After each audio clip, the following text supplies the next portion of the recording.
ನಮಸ್ಕಾರ. ಇದು metalling road ಒಂದು 35 ಅಡಿ ರಸ್ತೆ ನೋಡಿ. ತಾರ್ ರೋಡಿಂದ ಒಂದು 100 ಮೀಟ್ರ್ ಅಷ್ಟೇ. ಊರು ಪಕ್ಕದ ಜಮೀನು ಇದು. 1 ಎಕರೆ 4 ಗುಂಟೆ ಜಾಗ ಇದು ನೋಡಿ. ಬಾಕ್ಸ್ ಟೈಪ್ ಸೂಪರ್ ಆದ ಜಾಗ. ಫಾರ್ಮ್ ಹೌಸ್ ಮಾಡ್ಕೊಳ್ಳೋರಿಗೆ ಒಳ್ಳೆ ಜಾಗ, ಸೂಕ್ತವಾದ ಜಾಗ. ಮಳವಳ್ಳಿಯಿಂದ ಕರೆಕ್ಟಾಗಿ 6 ಕಿಲೋಮೀಟ್ರ್ ಆಗುತ್ತೆ. ಮಳವಳ್ಳಿ ಬಸ್ ಸ್ಟಾಪಿಂದ 6 ಕಿಲೋಮೀಟ್ರು. ಜಾಗ ಚೆನ್ನಾಗಿದೆ, ರೋಡ್ಗೆ ಐತೆ. ಇದು ಮೆಟ್ಲಿಂಗ್ ರಸ್ತೆ. ತಾರ್ ರೋಡಿಂದ ಒಂದು 100 ಮೀಟ್ರ್ ನೋಡಿ. ಅಲ್ಲಿ 5 ಮನೆ ಕಾಣ್ತಿದೆ. ತಾರ್ ರೋಡಿಂದ ಒಂದು 100 ಮೀಟ್ರ್ ಒಳಗಡೆ 1 ಎಕರೆ 4 ಗುಂಟೆ ಜನರಲ್ ಪ್ರಾಪರ್ಟಿ. ಲಿಂಗಾಯತರ ಜಮೀನಿದು.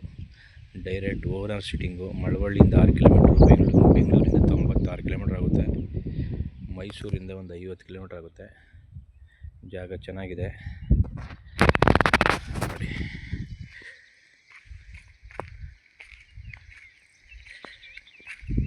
1 ಎಕರೆ 4 ಗುಂಟೆ ಜಾಗ. ಮಳವಳ್ಳಿ ಪಕ್ಕದ ಊರಿನ ಜಮೀನಿದು. ಕ್ಲಿಯರ್ ಆಗಿದೆ. ದಾಖಲಾತಿ ರಿಜಿಸ್ಟ್ರೇಷನ್ ರೆಡಿ ಇರುವಂಥ ಪ್ರಾಪರ್ಟಿ. ಫಾರ್ಮ್ ಹೌಸ್ ಮಾಡ್ಕೊಳ್ಳೋರು ಒಳ್ಳೆ ಜಾಗ, ಚಿಕ್ಕದಾಗಿ ಮಾಡ್ಬೋದು. 1 ಎಕರೆ 4 ಗುಂಟೆ. ಪಿಂಚಿನ ಹಾಕ್ಸ್ಕೊಂಡು ಗೇಟ್ ಹಾಕ್ಸ್ಕೊಂಡು ಒಳ್ಳೆ ಫಾರ್ಮ್ ಹೌಸ್ ಮಾಡ್ಬೋದು ಇಲ್ಲಿ ನೋಡಿ. ಊರಿಂದ ಬರೀ 200 ಮೀಟ್ರ್ ಬರಬೇಕಷ್ಟೇ ಈ ಜಾಗಕ್ಕೆ. ಜಾಗ ಚೆನ್ನಾಗಿದೆ.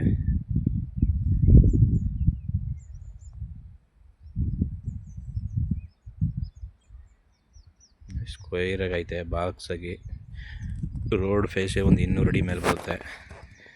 Okay, thank you.